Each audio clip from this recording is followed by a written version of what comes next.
Bitcoiners, thank you very much. Hello, it's good to be with you. It's good to be with you. So, Secret Service just told me, sir, would like a little more time. I said, you take all the time you want. You can take 2 hours, 3 hours, the hell with the people that have been waiting out here, but I'm sure they don't mind either.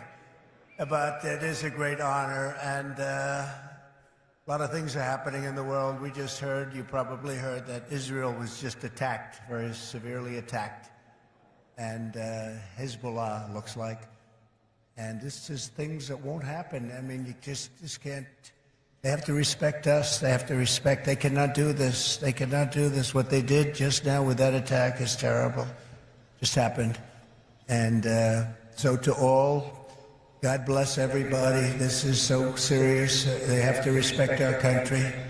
This would never have happened with us, and we just cannot let it continue. So we just wish them all a lot of luck. This happened to us as I'm walking on the stage. You probably, most of you have heard about it, but it just, it's a terrible thing. But I'm thrilled to be here in Nashville to become the first American president ever to address a Bitcoin event anywhere in the world.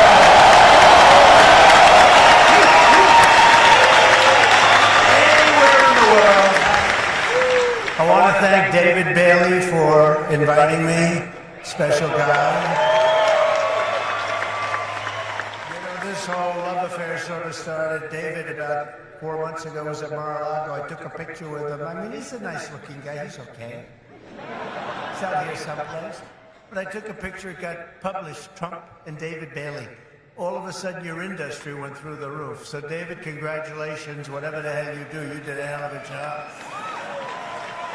But as well as all of the Bitcoin luminaries and legends here, you have legends in this room. They really are. Congratulations. Would the legends please stand up? Oh, everyone's standing anyway. That's nice. I used to say, sit down, everybody, sit down. But it's nice when they stand, including Tyler and Cameron. You know who that is? Winklevoss. These are great guys. They look like male models with a brain, you know? They're male models with a big, beautiful brain.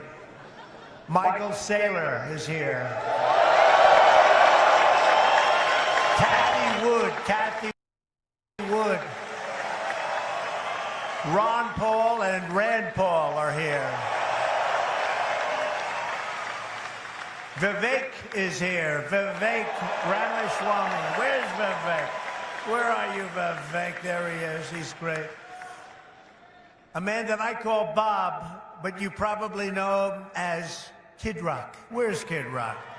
Where is he? He's great. He's a good guy and a talented guy and another talented guy. He was so incredible, this one. He went and he played at the funeral of a great fireman who was killed, fire chief, killed a week and a half ago at the rally.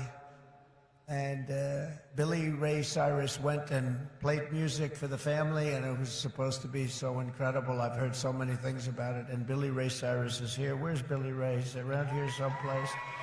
And he's great. He's a conservative guy. Said, how did you get such a liberal daughter? How did that happen, Billy Ray?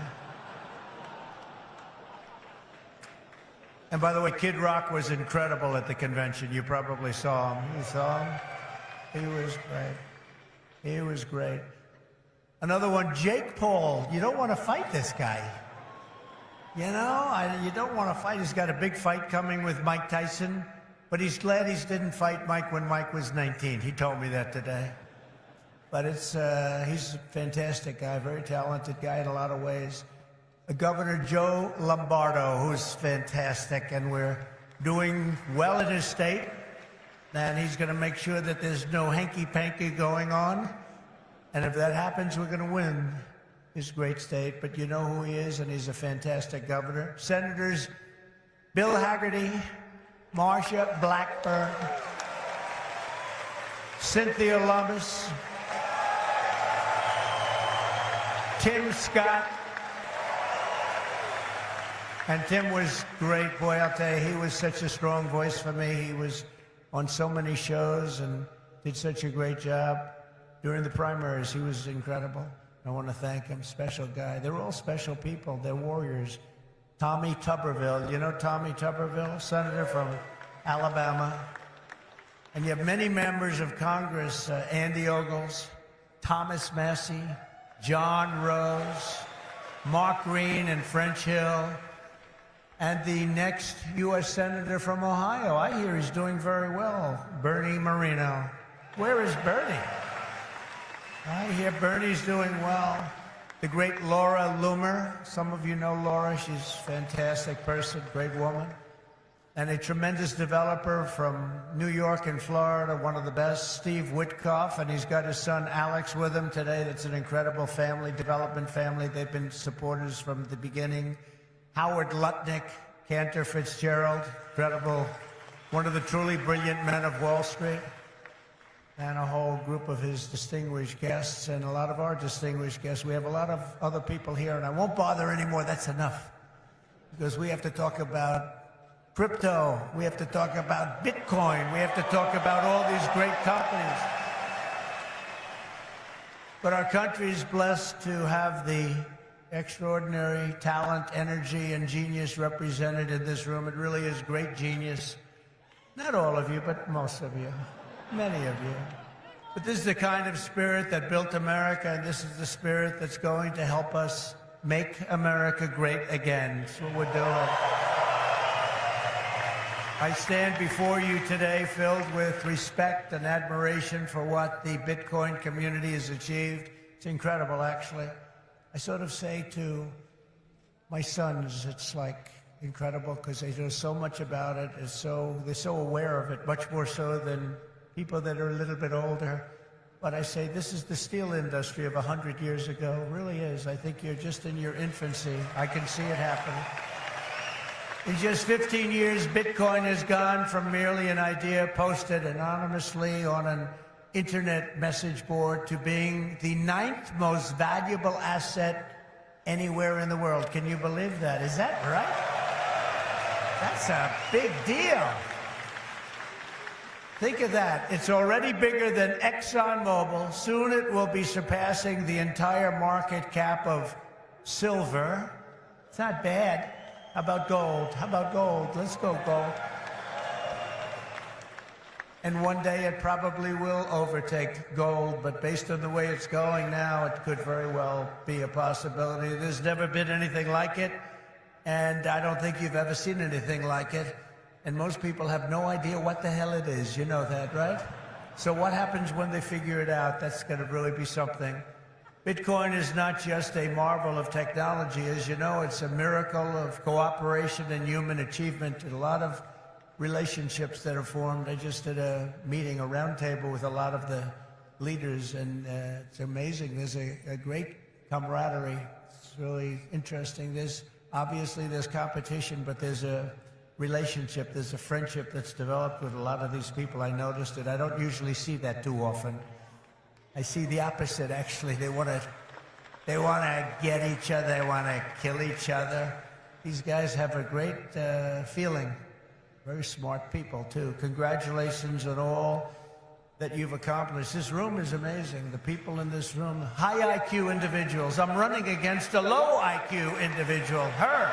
I'm not even talking about him, her. I got a low IQ individual. The reason I've come to address the Bitcoin community today can be summed up in two very simple words: America first. Because if we don't do it, China's going to be doing, others are going to be doing it. Let's do it and do it right. My vision is for an America that dominates the future. We have the best economy, the highest standard of living, the safest and most beautiful cities. And by the way, when I say safest, our cities are going to hell right now. Our cities are going to hell. We're going to fix our cities. We're going to work with Democrats that have destroyed our cities, but we'll work with them, and we're going to get our cities back. We're going to bring our country back.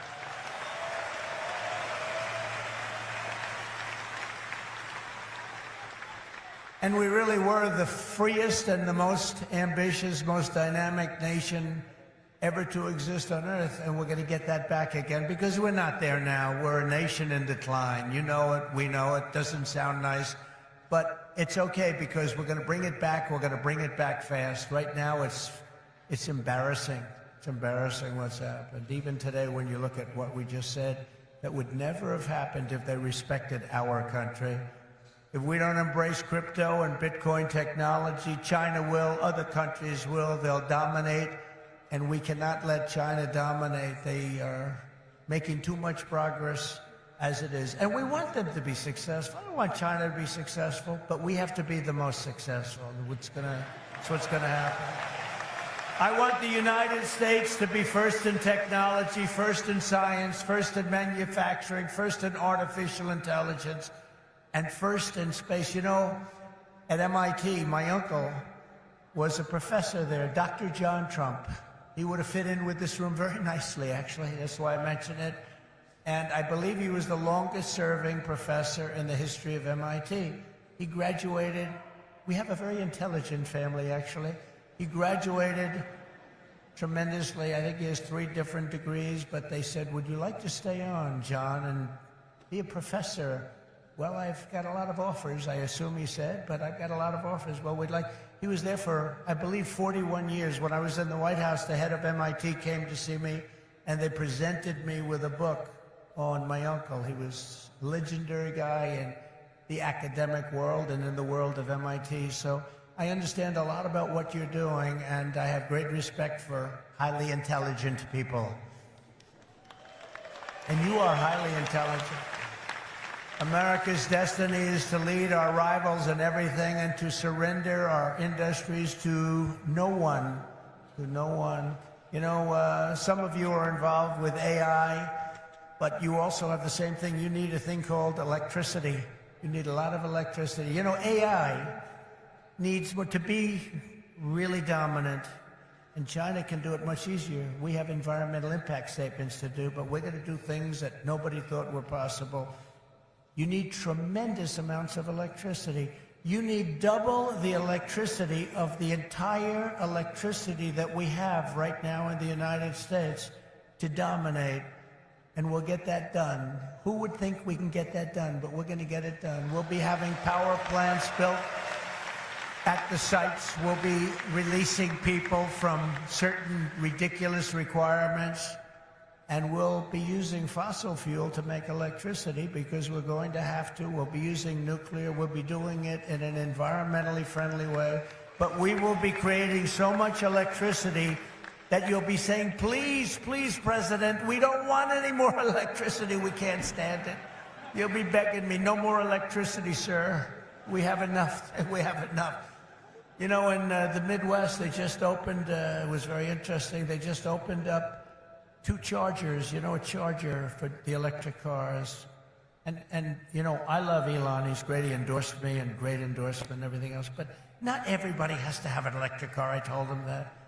So we're going to get rid of that mandate, if you don't mind. Some people want gasoline-propelled cars. Some people want a hybrid. And some people like an electric car. They're great. I think they're great. I think what he's done is great. I think he understands it. I guess he probably wouldn't have endorsed me. He knows where I am in this. But he did, and it's just like they did these chargers in the Midwest. There are 8 of them. They spent $9 billion to build 8 chargers to charge up a car. And at that rate, it would cost approximately $12 trillion to put the charges in. Somehow that's not working. The country would have to file for Chapter 11. We'll do a chapter, you know, it's called Chapter 7 instead of a Chapter 11, but it's the equivalent. No, we have to use our brain. We have to be, we are the party of common sense, okay? We have to have common sense. But what we do have to do is we have to produce tremendous electric for AI and for all of the other things, including the things that you're doing. And we'll get it produced, and we're going to get it produced fast, or we're not going to be able to compete with China and other countries. So we're going to get it produced fast. This afternoon, I'm laying out my plan to ensure that the United States will be the crypto capital of the planet and the Bitcoin superpower of the world, and we'll get it done. If crypto is going to define the future, I want to be mined, minted, and made in the USA. It's going to be. It's not going to be made anywhere else. And if Bitcoin is going to the moon, as we say, it's going to the moon, I want America to be the nation that leads the way. And that's what's going to happen. No, you're going to be very happy with me. You're going to be so happy. You're going to say he's the greatest guy. That's why I'm proud to be the first major party nominee in American history to accept donations in Bitcoin and crypto. And they've made a lot of them, I might tell you, and I appreciate it. Since we made that announcement on May 21st, we have already raised $25 million, much of it in Bitcoin, crypto, and others that are very, very good also. But as you know, our excitement about the future of Bitcoin and crypto could not be more difficult from the approach of our opponents. Can't be, look, our opponents have gone a difficult route. They're going old-fashioned stuff. We're going to take it right down the middle. We are so different from anybody else in terms of a campaign. First of all, we understand it. They don't understand it. They are blocking your path. They're blocking your way. But I've made it a lot easier for you because the SEC has been very, very tough on you. And now they see that you've embraced me. All of a sudden, people that were under investigation, they're being let go. They say, oh, no, we don't want to do that. We love crypto. Let me tell you, if they win this election, every one of you will be gone. They will be vicious. They will be ruthless. They will do things that you wouldn't believe. But right now, because of me, they're leaving you alone. So please say thank you, President Trump. Thank you very much.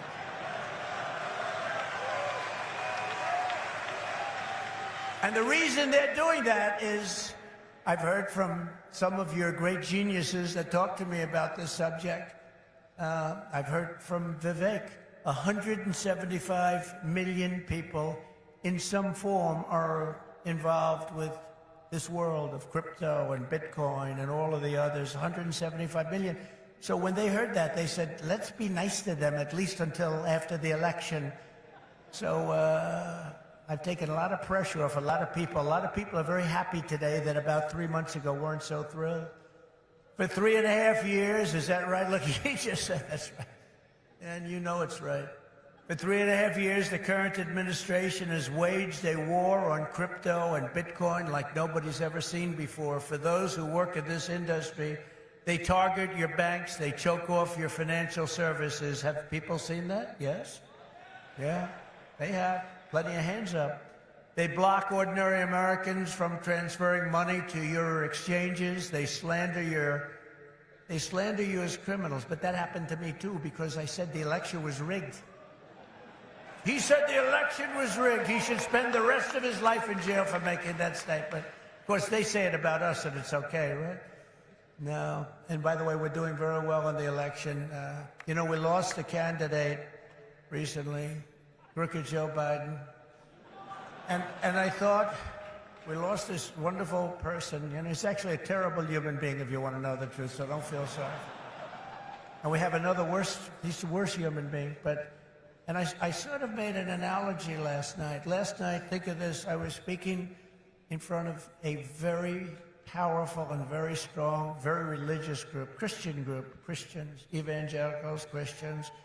And then today I come in front of Bitcoin, and now I'm going to Minnesota to do a rally. You think my life is so great, don't you, huh? But I cover a lot of territory. I go from religion to Bitcoin to a rally. And I don't get it mixed up like other people do.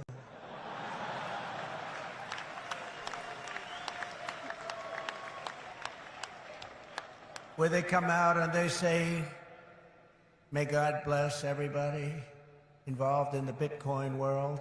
But actually, we mean that because you need blessing, because you've got to do something very spectacular. But we had an incredible time last night talking to Christians, largely Christians, a Christian group. And this is so great. And then we have a very big rally in Minnesota. Hasn't been one since 1972. Richard Nixon, can you believe it? And I think we're leading Minnesota. But there's some hanky-panky that goes on in Minnesota. But I think we're doing good. So We're going to leave here. We're going to go there for a big rally, but this is such an honor to be with you. Sadly, when we see the attacks on crypto, it's a part of a much larger pattern that's being carried out by the same left-wing fascists who weaponize government against any threat to their power. They've done it to me.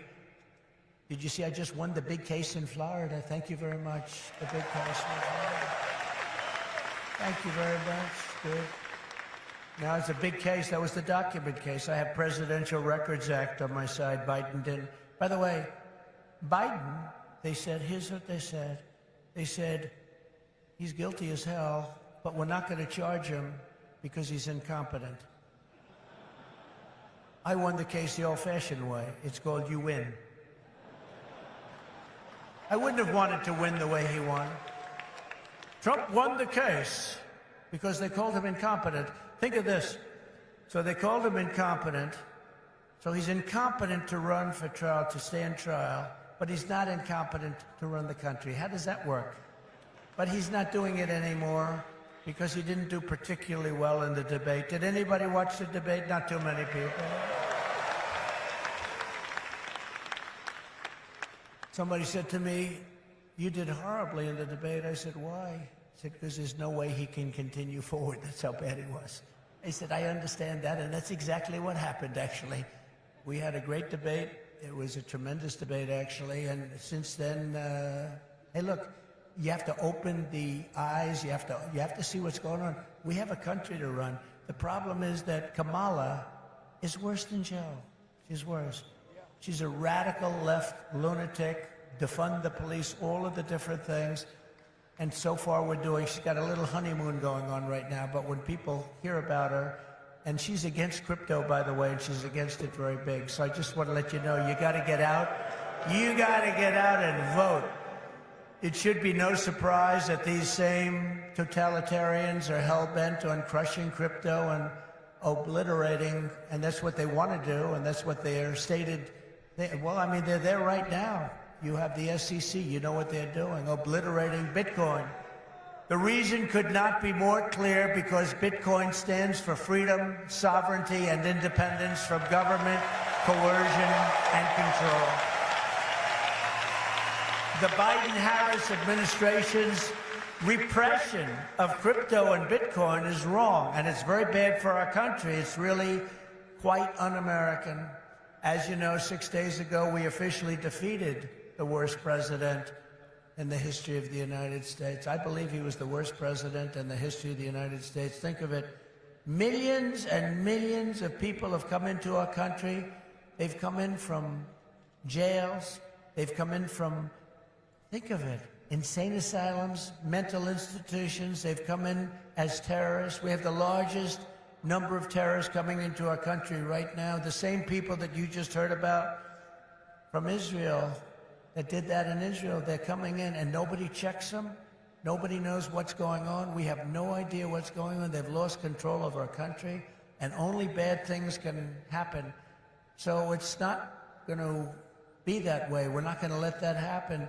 We're beating them, and we're beating them badly, and we have to make sure that we do. We need to do it for our country. And you can't just be a fighter and have your man lose the fight, or woman, but in this case, a man. He's losing the fight. He's down by 15, 16, 17 points. They say that you're not going to win, Joe. You got to get out. He didn't want to get out. He said, I'm not getting out. He said, you're getting out. He said, I'm not getting out. I got 14 million votes. I'm not getting out. They said, if you're not getting out, we're going to institute the 25th Amendment on your mental competence. He said, like I said before, I think I'm going to get out. Okay? And they got him out. But it's like, think of this. You fight, you're in a campaign. You spend a lot of money, a lot of time, a lot of effort, and he's losing. And then they say, let's take him out of the fight. We'll put a new fighter in there.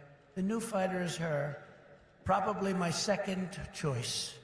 He will always be my first choice, but she'd be my second choice. And again, if we don't win this race, and I know you're not that political, but you have to be political because your whole thing, I mean, you have a lot of politics involved in what you do.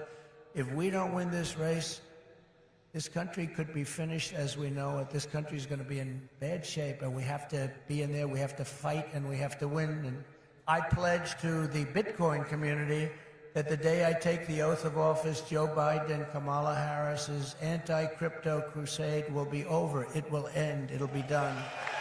It'll be done. The moment I'm sworn in, the persecution stops and the weaponization ends against your industry. And as long as I'm in the Oval Office, Elizabeth Warren, Pocahontas, do you remember? Yes, I'm an Indian. Yes, she said, I'm an Indian. Why are you an Indian? You don't look like an Indian. No, no, my mother told me I have high cheekbones. Oh, that's why she was an Indian. So I named her Pocahontas.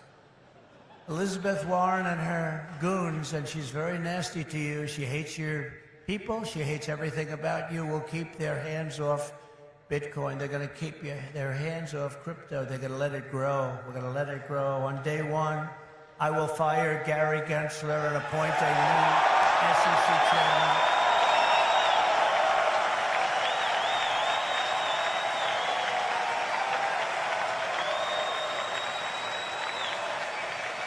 I didn't know he was that unpopular.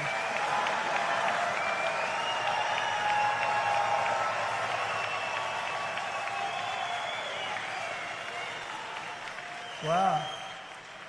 I didn't know he was that unpopular. Let me say it again. On day one, I will fire Gary Gensler.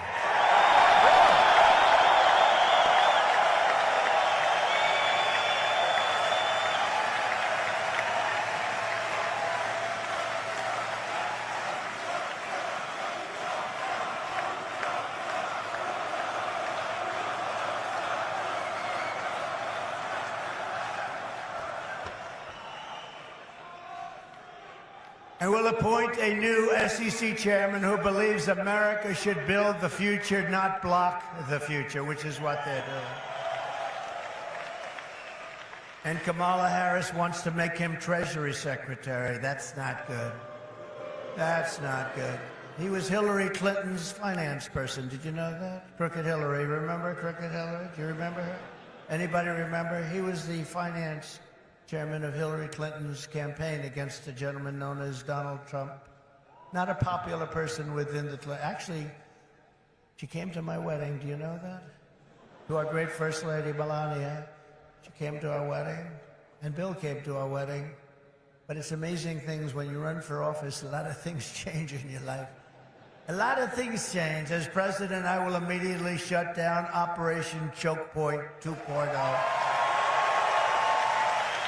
They want to choke you. They want to choke you out of business. We're not going to let that happen. And no longer will your government sit by and watch as Bitcoin jobs and businesses flee to other countries because America's laws are too unclear and too tough and too angry and too stiff. We will keep each and every Bitcoin job in the United States of America. That's what we're going to be doing. Upon taking office, I will immediately appoint a Bitcoin and Crypto Presidential Advisory Council. Would anybody like to be on that particular council? Please raise your hand.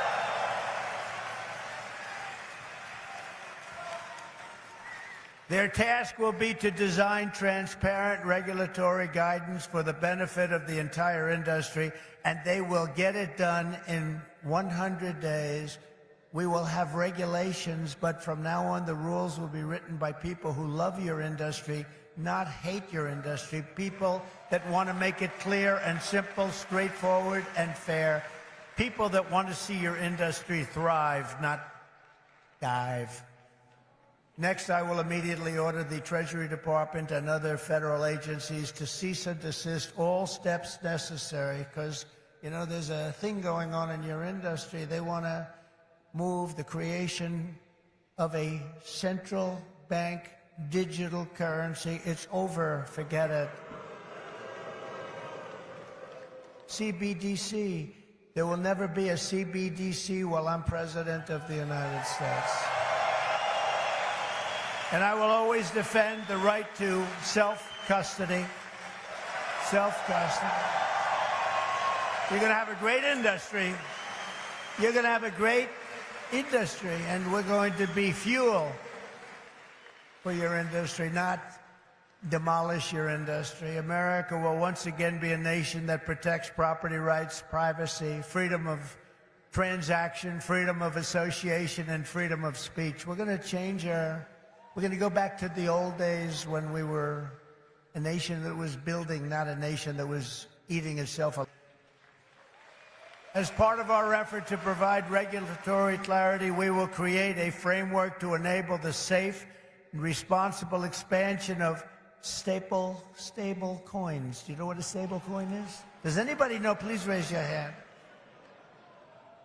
Allowing us to extend the dominance of the U.S. dollar to new frontiers all around the world. America will be richer, the world will be better, and there will be billions and billions of people brought into crypto economy and storing their savings in Bitcoin. So that's the way it is. That's pretty much the way it is. Those who say that Bitcoin is a threat to the dollar have the story exactly backwards. I believe it is exactly backwards. Bitcoin is not threatening the dollar. The behavior of the current U.S. government is really threatening the dollar. The danger to our financial future does not come from crypto. It comes from Washington, D.C. It comes from trillions of dollars in waste, rampant inflation, and open borders while giving welfare and free health care to all of the illegal aliens that are pouring into our country by the millions and millions and millions. It comes from printing hundreds of billions of dollars to fund endless wars overseas while our cities are like combat zones here at home. 2 weeks ago in Chicago, 117 people were shot and 17 died. Afghanistan doesn't have anything like that. You know, you think about tough places. Look at what's happening with our cities. What's happening in the last 3 years, last 3.5 years. Nobody's ever seen anything like it. Think of it. 117 over 4th of July weekend. 117 people were shot and 17 died. This is the United States of America? I don't think so.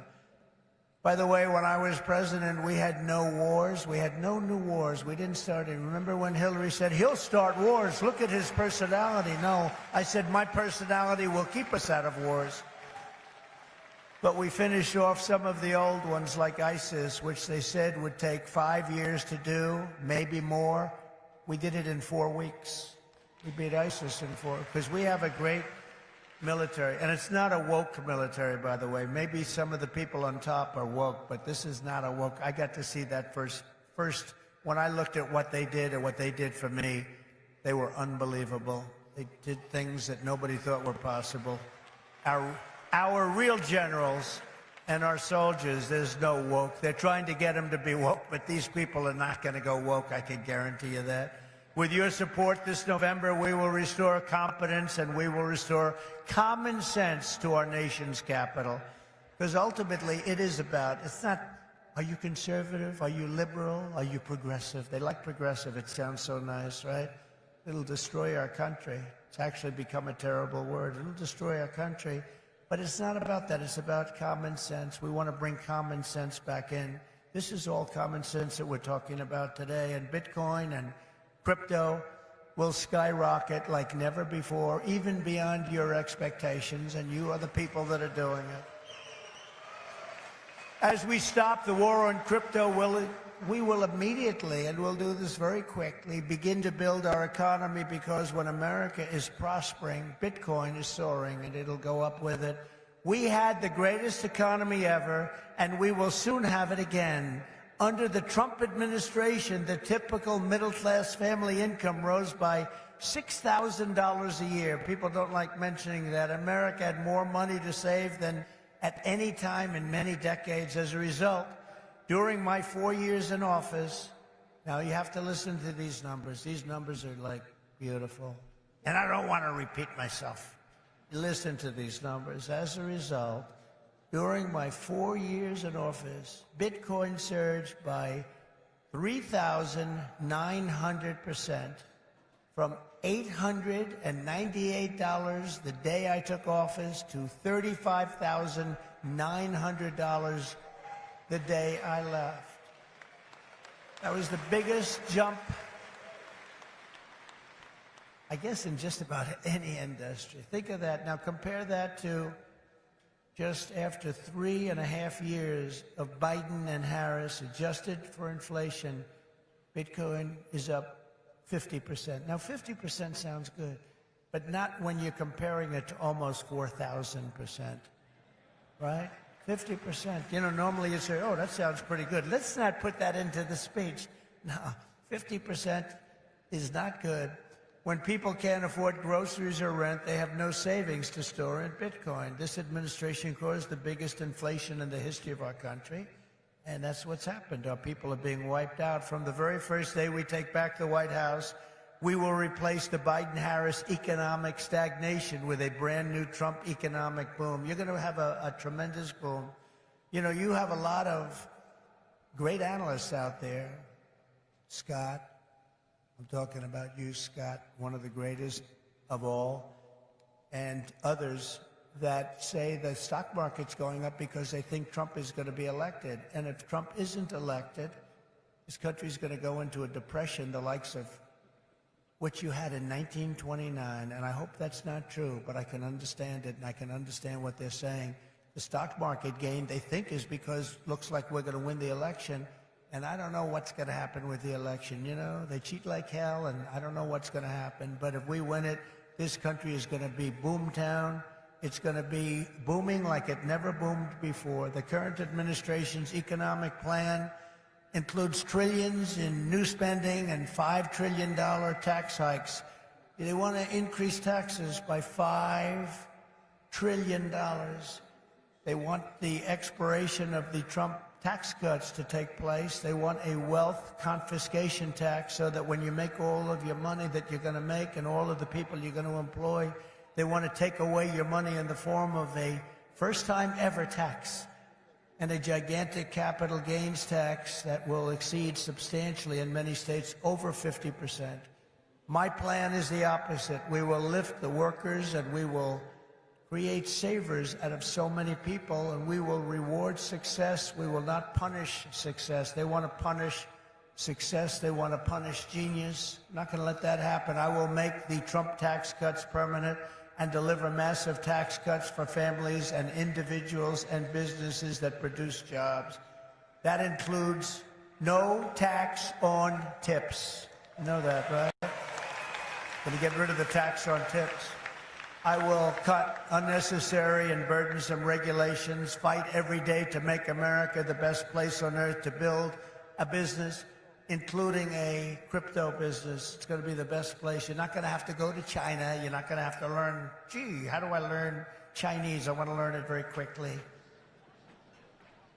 I have a little granddaughter that speaks fluent Chinese. Can you believe it? And it's a wonderful thing, but it's not easy, but you're not going to have to do it. Most importantly, for our citizens, we will end the inflation nightmare that this administration has created, and we will end it quickly. It's got to end. It's destroying our country. You know, inflation is a country buster. You can go back many, many years to Germany, and you look at what happened to Germany during their huge period of inflation, destroyed the country. It's a country buster. The Bitcoiners, and I say to you that you recognize the dangers of inflation long before most others did. You understood inflation, frankly, better than anybody else. You know that, don't you? If only they had listened. They didn't listen to you. They didn't listen to you. The trillions of dollars in ridiculous waste approved by our opponents resulted in the very inflation disaster that Bitcoiners had always predicted. 20, 30, and even 40% of the value of every dollar was wiped out, and wiped out quickly. You understood that, but a lot of other people didn't. The life savings of millions of Americans was rapidly destroyed. And very simply, uncontrolled inflation is a stealth taxation of the middle class. It really is. It's a stealth taxation. I call it the Biden tax. Now I'll call it the Harris tax, or the Harris-Biden tax, or whatever the hell we're going to call them. But it's a disaster. It's a tax of 50%. It's a 50% tax. Inflation, think of it, it's a 50% tax on people, 5-0. This is a human tragedy, and it's destroyed people. It's a national disgrace. It's destroyed everything in its way. It must never be allowed to happen again, and it won't. When I'm president, I guarantee you it won't happen, because we're going to do things that make sure it doesn't happen. They've allowed pricing to get totally out of control. We're going to do energy, bring it down to levels that people have not seen in many, many years. We had it at levels. We were at $1.87 for a gallon of gasoline. You don't see that right now. For 4 straight years, under my leadership, we had effectively no inflation, none. When I left office, it was 1.4%, and then it stayed there for almost 2 years. Remember when Biden said it was 9? I inherited 9%. That was just another lie. Misinformation, disinformation. We gave them a hot country. We went through the COVID. We did an incredible job. Never got credit for that. Always got credit for the economy, for the military. We rebuilt the military. We created Space Force. We did so many different things. Never got credit for that. You know what? We gave them a great country with essentially no inflation. And after 2 years, they drove this country, and they drove inflation through the roof. 2 years, cost of living went up, in some cases, by over 50%. And they say 22%. They like to say 22, but it could be much higher, and it is much higher depending on what they include. They don't include things like interest rates that went from 2.5% to 10%, but you can't get the money. When I return to the White House, I will stop the wild and wasteful spending of this administration. I will end the endless wars. They never stop. Again, we had no wars. We had no new wars under your favorite president, President Trump. We had no new wars. They thought I was going to start a war. Let me tell you something. I'm going to stop World War III, because we're closer to World War III than we've ever been since the end of World War II. I will seal the border and stop the invasion of millions of people pouring into our country illegally. We will totally defeat, and we will do this quickly. We will defeat inflation, and together we will bring back the American dream for citizens of every race, religion, color, and creed. We will bring it back, the American dream. You don't even hear the statement American dream anymore. You don't hear those words anymore. We used to talk about the American dream. A lot of you people are in the American dream, but you're going to be crushed if you don't elect me. I hate to tell you. You don't elect me, you're going to be crushed. You're going to say, Alice, what a mistake it was. We went for a person who has no talent. She's been a failure at almost everything she's done, instead of Trump. And look at us now. We're going to move into an extremely small house from our beautiful house. But we will end the war on American energy, and we will very simply drill, baby, drill. We're going to drill, baby, drill. We have to. It's what we have. We have more liquid gold under our feet than any nation in the world, more than Saudi Arabia, more than Russia. We don't use it. We don't use it. They use it. We don't use it. We go out and buy oil from Venezuela. It's amazing. But we won't stop there. We will harness American energy in all forms. I have set the ambitious goal that by the end of my term, the United States will be the #1 lowest cost of energy and electricity of any nation on earth. We can make it so inexpensively. Because of what we have under our feet, we can make it so inexpensively. And with low energy costs, America will become the world's undisputed Bitcoin mining powerhouse. You'll be a Bitcoin mining powerhouse. You will not have to move your family to China. You will not be moving to China. As we implement these reforms, Bitcoin and crypto will grow our economy, cement American financial dominance, and strengthen our entire country long into the future. Many Americans do not realize that the United States government is among the largest holders of Bitcoin. Does anyone know that? How about that? The federal government is almost 210,000 Bitcoin, or 1% of the total supply that will ever exist.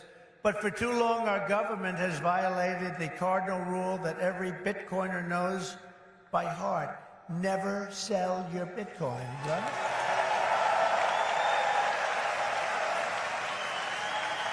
That's right, isn't it, huh? That's right.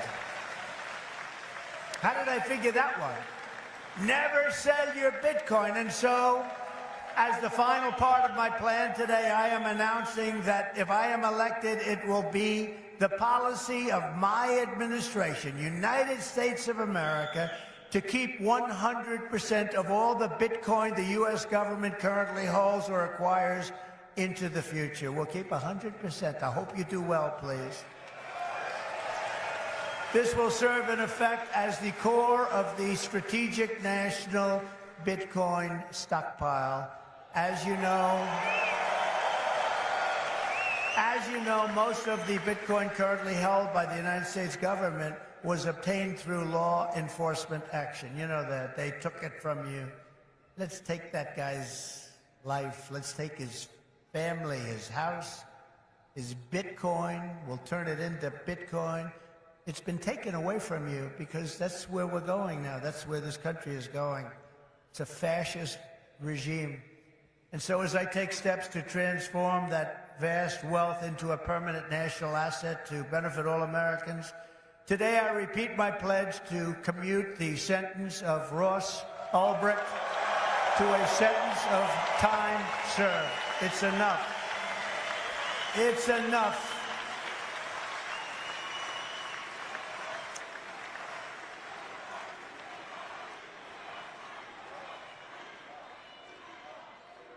That's where we are as a country. Ultimately, my promise to each and every one of you is this: I will be the pro-innovation and pro-Bitcoin president that America needs and our citizens deserve. This will be one industry, but this will be a thriving industry, a great industry, and I'm going to be doing the same thing for every other industry also. Our nation has never thrived by trying to censor new ideas and shut down the dreams of our people. America always plants our flag on the next frontier and pushes boldly ahead. We have to do that. We haven't been doing that for a long time, especially the last 3.5 years. It's gone the exact opposite. Those of you in this room inherit the legacy of generations of American pioneers and patriots, risk-takers and renegades who settled this continent, built the modern world, and lived on the bleeding edge. You live on a bleeding edge. You do know that, Bitcoiners, don't you? You are the modern-day Edisons and Wright brothers and Carnegies and Henry Fords, and what you do in your lifetime stands a chance to outlive us all and inspire humanity for generations to come. This will go down as a very important day in the history of your industry. Together, you are building America's future with your own smarts, your own grit, and your own skin in the game. You have a lot of skin in the game, and that's what you're doing. It takes courage to do it. Most people don't have that courage. My job will be to set you free and to let you do what Americans do best and what you're going to do better than anybody. Win, win, win. You're going to win, win, win. With energy, passion, and brilliance like we have rarely seen before, our country cannot fail. We're in a failing nation right now, but we're not going to be for long. Our country cannot fail. With your help, we will save our nation, we will restore our republic, and we will make America and Bitcoin bigger, better, stronger, richer, freer, and greater than ever before. Thank you all. Have a good time with your Bitcoin and your crypto and everything else that you're playing with. And we're going to make that one of the greatest industries on earth. Good luck, and God bless you all.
Magazine. I'm your host, Pete Rizzo, editor of Bitcoin Magazine. You just saw history. The 45th President of the United States, Donald J. Trump, making history in addressing the Bitcoin industry. We got some quotes from him. In 15 years, Bitcoin has gone from an idea to the 9th most valuable asset in the world. Stay tuned. Cynthia Lummis now taking the main stage. We're told she has even a bigger announcement. Let's take a look. Donald Trump, here it is. This is the Bitcoin Reserve Bill.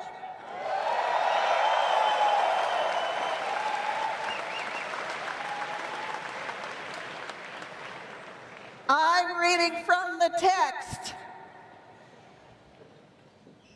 In the Senate of the United States, to establish a Bitcoin strategic reserve, a network of secure storage vaults, purchase program, and other programs to ensure the transparent management of Bitcoin holdings of the federal government.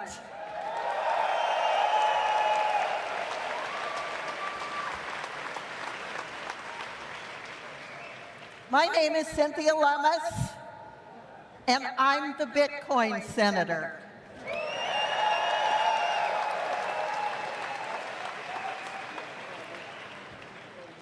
When Satoshi Nakamoto, in January of 2009, mined the first Bitcoin, he brought about an asset that will change the world.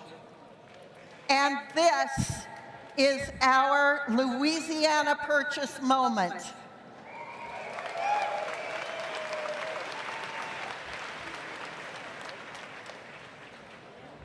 This Bitcoin reserve that we're going to create will start with the 210,000 Bitcoin that President Trump just mentioned and pull it into a reserve stored in geographically diverse vaults. And that's only the beginning. Over 5 years, the United States will assemble 1 million Bitcoin, 5% of the world's supply.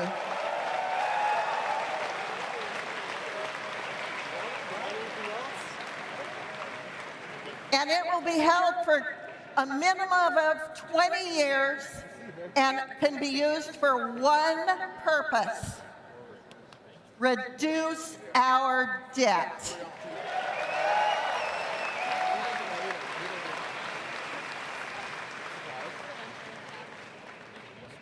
This Bitcoin is going to be transformative for this country.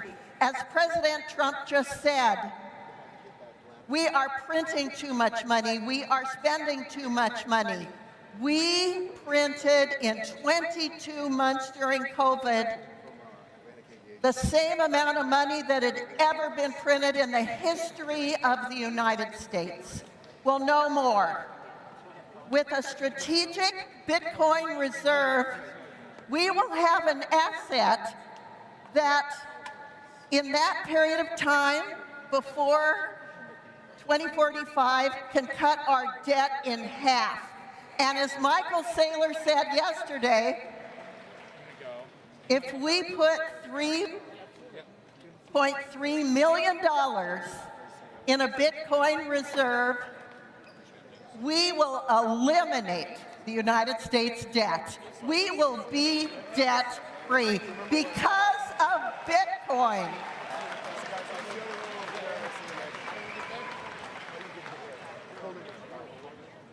This asset is transforming not only our country, but our world. And the United States needs to be the global leader, as President Trump just said. And And you know what? We don't have to raise taxes to do it. We have the funds now. This bill provides that not only will the asset forfeiture money be transferred into this reserve, fulfilling President Trump's promise that he won't sell any Bitcoin, but we will convert excess reserves at our 12 Federal Reserve banks into Bitcoin over 5 years. We have the money now.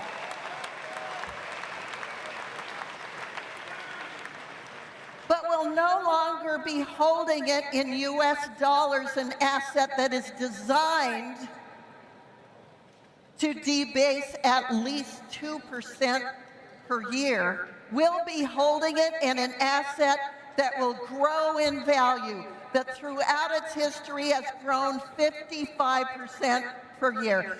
This is the solution. This is the answer. This is our Louisiana Purchase moment. Thank you, Bitcoin.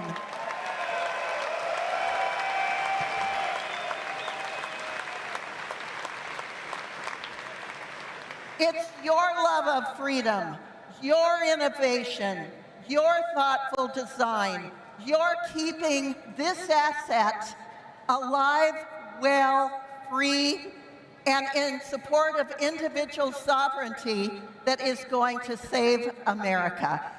Let's make America free again, Bitcoin. This is our present to the United States of America. Thank you.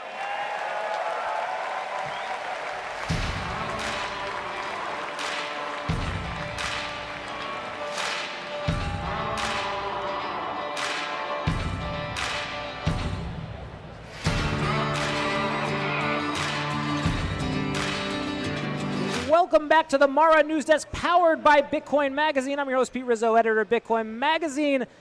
We've got a packed panel here to react to even more news. It's pouring out here in Nashville, Tennessee. To my far left, Frank Corva, lead business reporter at Bitcoin Magazine. Alan Helm in the middle, and Matt Odell of 1031 Ventures. Guys, Cynthia Lummis, the Bitcoin Reserve Bill, strategic reserve, talking about a network of reserves that will ensure the transparent holdings of the federal government's Bitcoin. They want to hold Bitcoin for 20 years.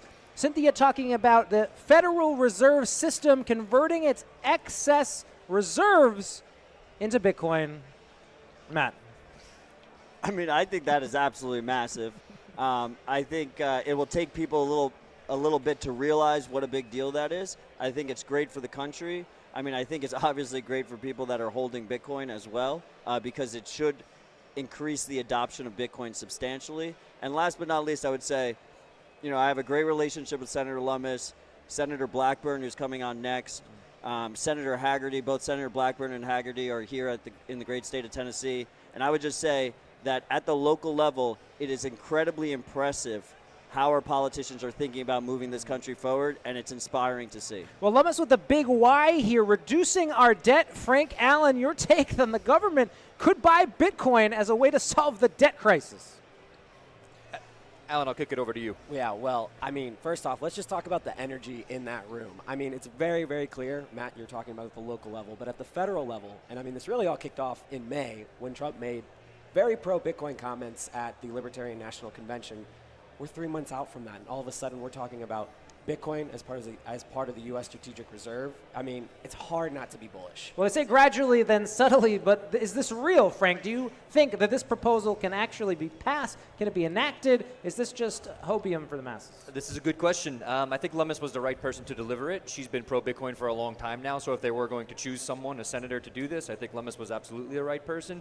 Is it hopium? We don't know. You know, at the same time, we're not here necessarily to pander to politicians, but we are here to celebrate when they do sort of see what we see and when they're going to take action. Well, of course, we saw history with the 45th President of the United States before. We'll be back to connect the dots between this Lummis announcement and Trump's historic speech, sending it back to the Nakamoto stage. We've got another packed panel of Vivek Ramaswamy and more. Stay tuned. It's Bitcoin 2024.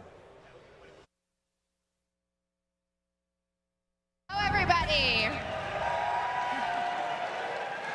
We are going to be talking about Bitcoin and the future of American democracy.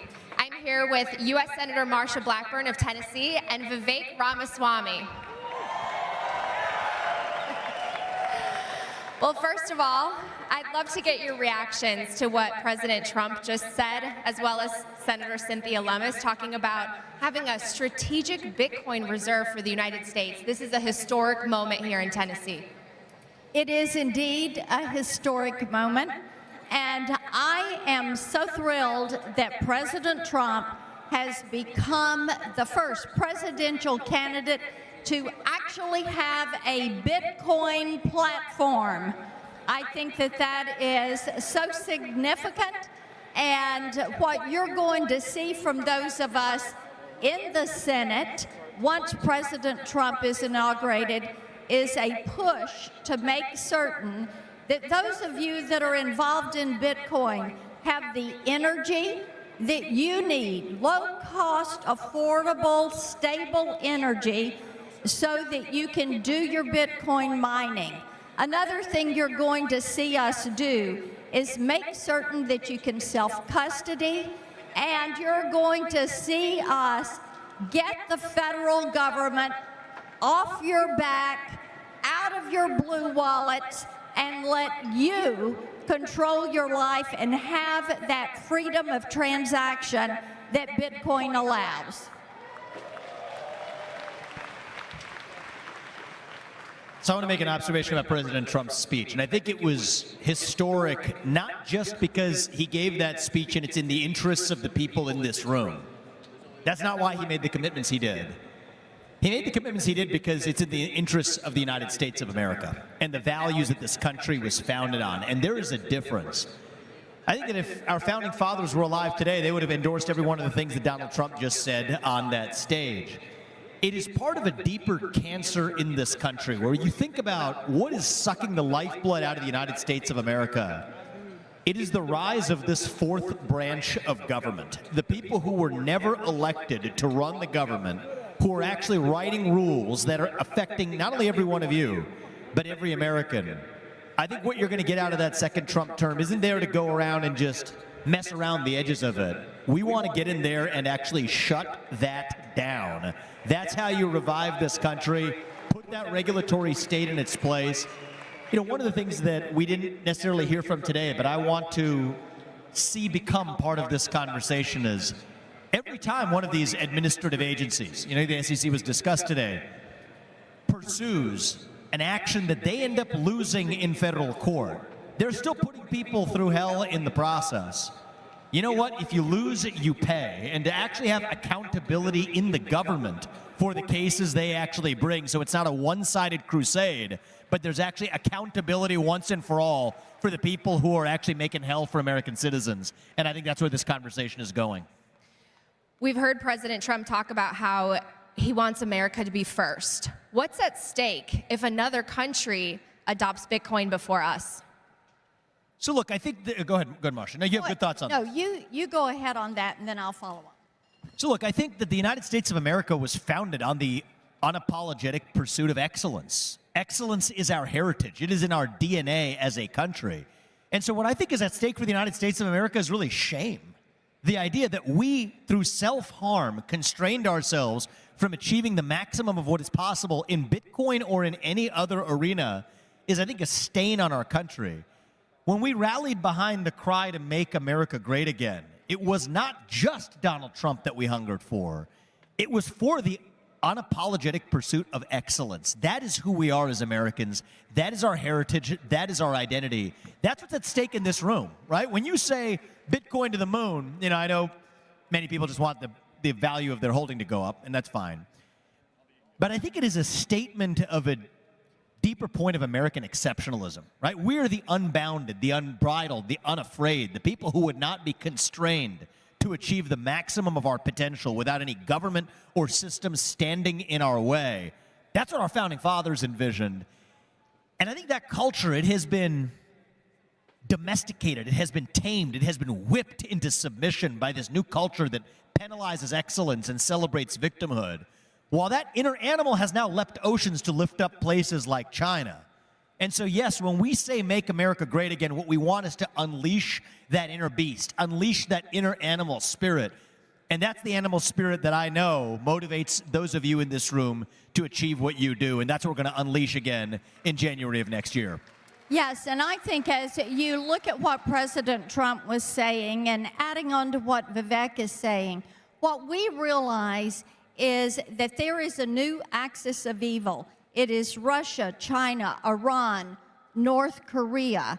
And we understand and fully appreciate if America is not first in this innovation, then the innovation is going to go to whomever is first, whomever has the lowest barrier to entry. And we don't want that innovation, those bright minds, to leave our shores. We want those bright minds to be here. Likewise, that also means getting the federal government out of your way. And one of the things you will see from President Donald Trump is going to be a push to work with us in the Senate and in the House to rein in the federal government, to right-size these agencies, and to make certain that we're getting rid of a lot of these unnecessary rules and regulations and bureaucrats who spend their time shuffling paper and never answering the questions that we, the people, have of those agencies, whether it's the SEC, the FDIC, the IRS. So if you're going to open doors of opportunity, it means you remove the obstacles. And I think we have certainly defined what many of those obstacles are. Let's talk a little bit about transactional freedom. Yesterday, a lot of the people who came to the Bitcoin conference heard Edward Snowden say that America is the only advanced democracy that doesn't have a data privacy law. What are you going to do to prevent financial surveillance and really allow for transactional freedom? Natalie, I'm so glad you brought that up, because since 2012, I have had legislation that would establish a national federal preemption on data privacy and allow you, the individual, to own what I call your virtual you, which is you and your presence online. Now, as we look at the expansion of Bitcoin and of crypto, as we look at the growth of AI, as we look at the speeds with quantum, what do we know? If you're going to have AI, if you're going to have transactional freedom, you have to have a national, federally preemptive data privacy and data security law so that you have the right to own your presence online. And you have the right to shield that from being used to train large language models. And our hope is that with Republicans in control of the Senate Commerce Committee, we will be able to pass and have President Trump sign into law a national data privacy standard. And I should say, these are, notice everything about Marcia's comments, these are not particularly partisan issues. Right, and you mentioned the Republicans, and that's what's going to be required in a new majority after January. But this is not a Republican or Democrat issue, and it certainly shouldn't be. Same goes for the opposition to a central bank digital currency. What was the most popular argument for the adoption of one? And this is all about surveillance, too, by the way. The most popular argument is that, hey, China's doing it, they're going to a digital yuan, and so we have to do it in the United States to keep up with the Joneses or keep up with the Jinpings or whatever the case may be. You have to step back and ask yourself why China is adopting a central bank digital currency or taking steps to adopt one, is to implement a surveillance state by force that otherwise would not have been able to be implemented without that central bank digital currency. So I do think that these should transcend partisanship. I also want to make a prediction this year about the election because of this.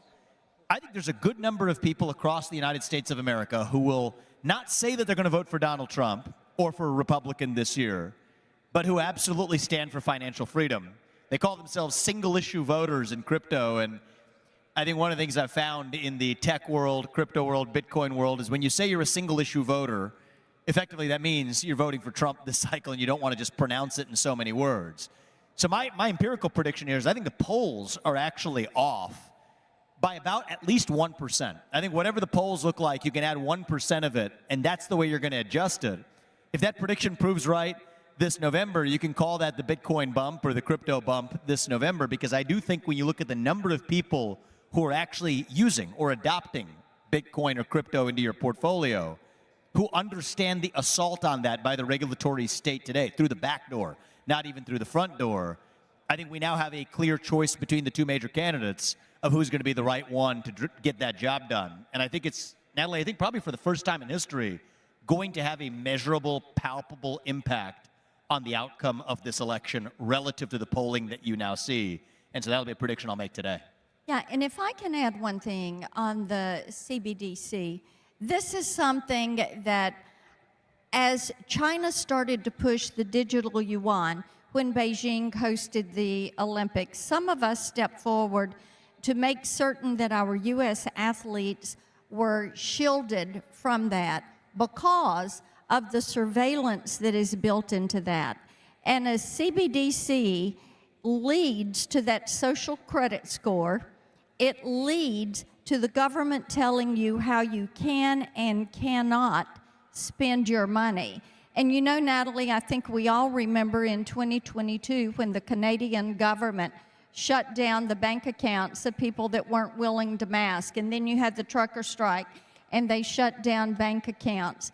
The federal government ought not to be messing with your transactional life. You want that freedom. Yeah, that event minted a lot of Bitcoiners. Vivek, I'm glad you brought up bipartisanship, because one thing a lot of Bitcoiners love is that Bitcoin is a neutral currency, that it is apolitical. What if some people are watching this out there in their homes in America and they see President Trump embracing Bitcoin, and now they see it as something that's going to be used as a conservative tool, that maybe they should oppose it just because the other side is embracing it? What do you say? Should Bitcoin be apolitical and bipartisan? Yeah, so absolutely it should. In fact, this goes back to America's heritage. Alexis de Tocqueville traveled this country, over a century and a half ago. And one of the things he said is that the United States of America isn't actually supposed to last. The land is too expansive, it's too diverse in terms of the ethnic heritage of people, there's too much religious diversity. This isn't supposed to last unless there are certain, what he called intermediary institutions that are apolitical, that you preserve from the sphere of partisan politics. And that's the sports of this country, the private sector of this country, the philanthropic institutions, but I would put Bitcoin in that category as well, where once that itself becomes politicized, then that, I think, is the beginning of the end. Listen really carefully to what you heard from President Trump. I know that was not delivered off the cuff, okay? Every one of those commitments he made were well thought out, and I think if he took the trouble, believe me on this, if he took the trouble of vetting it to say that it's going to go into that speech you heard today, he really means it and stands behind it. None of that involved the weaponization of a new tool to advance conservative ends.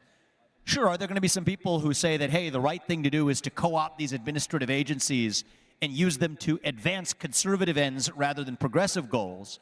Maybe some people who advocate for that, and they're entitled to their view. But I think what we stand for is when we hopefully win this election and take over in January of 2025, we don't want to co-opt those three-letter agencies or the regulatory state. We just want to get in there and shut it down for everybody. Left, right, center, doesn't matter. That's how you revive the country on principle. And so, yes, do we want to keep it neutral? You're darn right. Capitalism is neutral. Capitalism is what unites us across our otherwise partisan differences. It's been politicized, I would argue, in the other direction. But the right answer there isn't to fight fire with fire. In this case, it is to fight fire with water. And that is how you actually preserve what our founding fathers envisioned in 1776. Let's talk a little bit about the American dream. It's been lost for so many people. It's been on the decline, and welcome back to the Mara News Desk, powered by Bitcoin Magazine. Once again, I'm your host, Pete Rizzo, editor of Bitcoin Magazine. Hours ago, we watched history happen, or just an hour ago, we watched history happen when the 45th President of the United States, Donald Trump, took the stage, unveiling a slew of policy proposals. Reacting here on the desk, a new power panel. To my left, David Zell of the Bitcoin Policy Institute. To his left, Jack Mallers, CEO of Strike. And we've got Matt Pines, also of the Bitcoin Policy Institute, going to rip through some headlines from Donald J. Trump's speech. Bitcoin will be approaching silver and gold, and one day it will overtake gold. Quote, there's never been anything like it. Quote, day one promised to fire Gary Gensler. In the first 100 days, he said the rules for the Bitcoin and crypto industry will be written by people who, quote, love the industry, freedom of transaction, freedom of association, freedom of speech, safe, responsible expansion of stable coins, downplayed the threat to the dollar that Bitcoin poses, and he said the danger is not from crypto, but from Washington, D.C. And, of course, the big headline, committing to not selling 200,000 Bitcoin that the U.S. government owns. His quote, never sell your Bitcoin. Want to go to the panel reacting to Donald Trump's speech. Thoughts to the floor. Who were there? You were all there watching history happen. We were. Jack? You want me to go? Yeah. All right, here's my complete take. I think there's a lot of media talking about, is this strong dollar? Is this weak dollar? Is the government going to speculatively attack the dollar and reprice the dollar against Bitcoin? What I heard up there is this is neutral dollar. From both, I'm combining Trump and Lummis. I think my personal takeaway is if they execute and follow through on this, so everything that was said is still speculative because he's not elected and in office. This announcement and the combination and the bill proposed by Lummis, if this is followed through, I put this on par for a U.S. economic announcement to 71 and Nixon. Wow. I do. I think the takeaway for me in the massive difference, if you think 1971 economic announcement, if you think 2008, all the economic announcements, those had negative connotations. Those were out of desperation. This is a progressive announcement, right? This is an announcement. Pump to unwind a Nixon shock. This is an announcement. He talked about jobs. He talked about energy. He talked about industry. This is an announcement about growth, about freedom, about future. This is an announcement of the United States of America on offense. Yeah. I think it's that big of an announcement, but in 71 we were on defense. And I think Bitcoin is freedom, it's optimism, it's innovation. So I think it's very American. I think the fact that you got two presidential candidates and a senator proposing such a bill is a huge deal. Unfortunately, I mean, I even am going to have to check Twitter and say, like, wait, what did each of them say? But that's my takeaways. It's not anti-dollar. It's not pro-dollar. It's not speculatively attacking the dollar. It's neutral dollar. It's pro-America. It's us being on offense. That's my take. David, Matt, Jack saying this is history. Yeah, I mean, I agree. I think there was a lot said, but if you strip away the sort of showmanship, the normal Trump speech, I mean, just the distilled policy points that Trump communicated, it'd be hard to ask for anything else. I mean, he talked about defending the right to self-custody, the right to mine. He talked about Bitcoin and stablecoins strengthening the dollar, pledge to commute Ross's sentence. I mean, I'm not sure there's a single sort of concrete policy ask of the Bitcoin community that he didn't firmly commit to. So, yeah, I mean, I thought it was historic, and I was impressed by the level of sort of techne in terms of the actual policy promises. They were sort of sandwiched in there. You had to sort of be listening. But, I mean, if there were a wish list that I had before that speech, I don't think there'd be any box unchecked. Well, I'm going to wind it back. Robert F. Kennedy Jr., independent candidate, on stage yesterday promising to buy 4 million Bitcoin, promising to remove taxation on crypto and Bitcoin purchases. Matt, your reaction, how did it stack up, Donald's speech? Well, I think that was sending a certain signal, right, that he was going to one-up potentially Trump's announcement. But I think today's speech was historic for Bitcoiners, but it was really strategic from the standpoint of anyone else around the world, especially other capitals that have to pay attention when a potential future president makes such a strategic potential shift in how the United States approaches Bitcoin. I think folks in the hall are thinking about it from the lens of what does it mean for Bitcoin? But I think national leaders around the world and other key decision makers are going to have to think about what this could mean for them, and what sorts of second and third order consequences that might entail for how the United States is going to position itself, not just around Bitcoin, but around other larger shifts that could cascade in a future Trump administration. So I think that was a pretty substantial announcement from the standpoint of the folks in the room. But it could have even larger consequences as we go into the future of Trump. Of course, the headline I think that's going to emanate here is the strategic Bitcoin reserve. So want to talk about that specific policy proposal. Obviously, the U.S. government owns Bitcoin. Trump has vowed not to sell that Bitcoin. David, would love your thoughts. Is this possible? Is this something he could actually achieve if he was elected? I mean, I think it's something that he can achieve during the 4 years he's president if he's elected. The sort of any permanence to that policy, I believe, would require an act of Congress. Yeah, so he can use authorities under the 1934 Gold Act to take existing funds in the Exchange Stabilization Fund, which gives the Treasury Secretary discretion to stabilize the dollar by making purchases of gold, foreign exchange, or other securities or credits. And so the Treasury Secretary could probably just use a legal opinion to designate Bitcoin as foreign exchange. There's only, I think maybe $37 billion in the Treasury, Exchange Stabilization Fund, so could get a starter position. But actually getting to 1 million Bitcoin, which is the Lummis bill, that would be, I think, a much harder task. Just the announcement could probably lead to a runaway in the price, and it might be hard to catch up. I want to talk about his messaging to the industry. Of course, we've got a great entrepreneur on the stage right now. I'm talking about Jack Mallers. Jack, as an industry scion who's moved some of your operations abroad because of the current administration, what is your impression of Donald Trump's messaging here? We're bullish. We're bullish. But, hopefully this answers your question, but I think the profound takeaway is I think Donald Trump, I think RFK, I think Senator Lummis, I think the United States of America needs Bitcoin more than Bitcoin needs them. I think we all need Bitcoin more than Bitcoin needs us, right?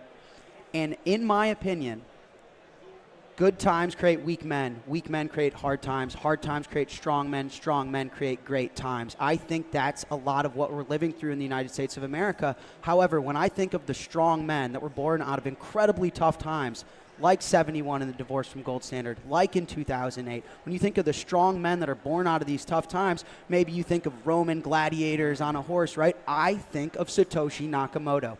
Let me bring to light what is accomplished here, the power of the people to get presidential candidates to come up and look me, a 30-year-old American entrepreneur, and they tell, I'm going to keep you in business. I'm going to support your industry. I'm going to back our deficits and our debt with a hard asset. I'm excited, and I think the takeaway is a very strong men were born on a hard times, and there's an American revolution, but these strong men don't have faces, don't have swords, don't have guns. This isn't about human blood. This is cryptography. These are cypherpunks, strong men creating amazing times for this country. And the power of the people is that these politicians had to come serve us at this conference, come to our territory, speak our language, support our businesses. I think it's a huge deal. So again, we'll have to see what happens. But that's the profound takeaway is I started my company 4 years ago. And to sit and watch the leading presidential candidate come to my conference that I've been to every year and tell me how he's going to support me, I mean, come on. That's got to feel good. I think I'm proud to be an American right now. Wow.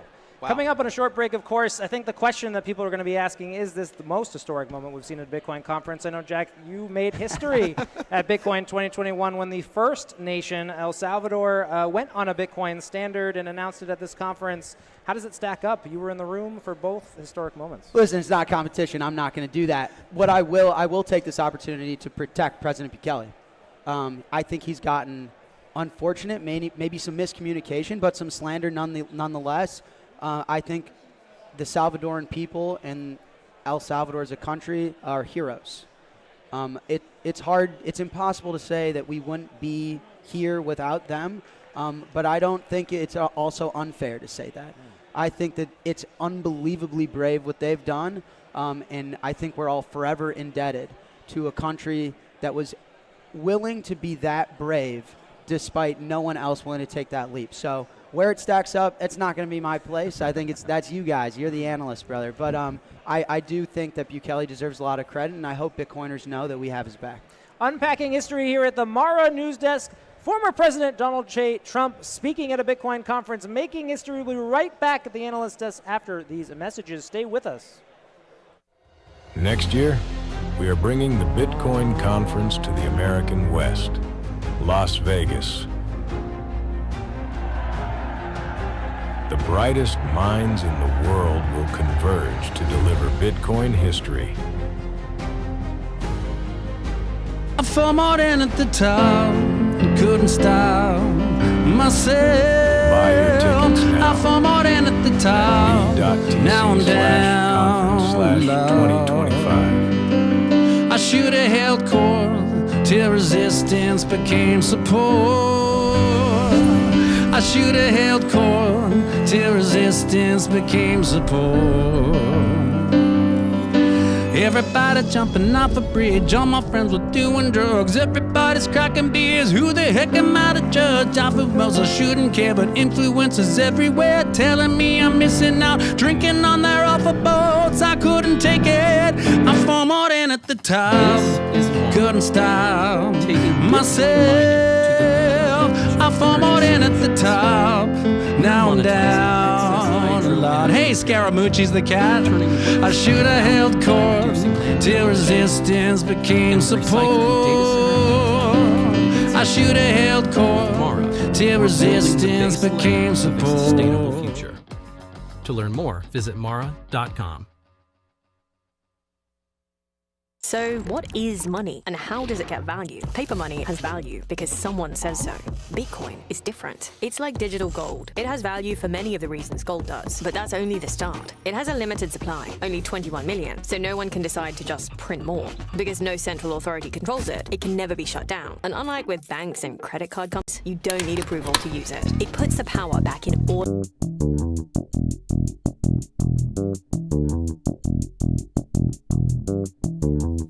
Yo, Jeb, where you at?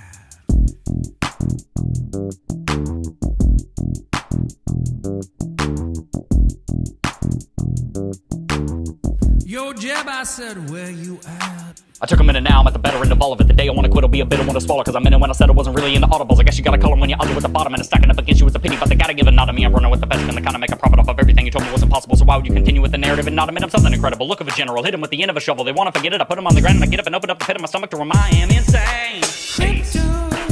I am insane. I am insane. I am insane. Took a minute now, I'm at the better end of all of it. The day I wanna quit will be a bit I wanna swallow. Cause I'm in it when I said I wasn't really into audibles. I guess you gotta call them when you're ugly with the bottom. And it's stacking up against you with the pity. But they gotta give a nod to me. I'm running with the best and they kinda make a profit off of everything you told me was impossible. So why would you continue with the narrative and not admit I'm something incredible? Look of a general, hit him with the end of a shovel. They wanna forget it, I put him on the ground and I get up and open up the pit of my stomach to remind I am insane. I am insane. I am insane. I am insane. Peace. See you, everybody. Thanks for tuning in.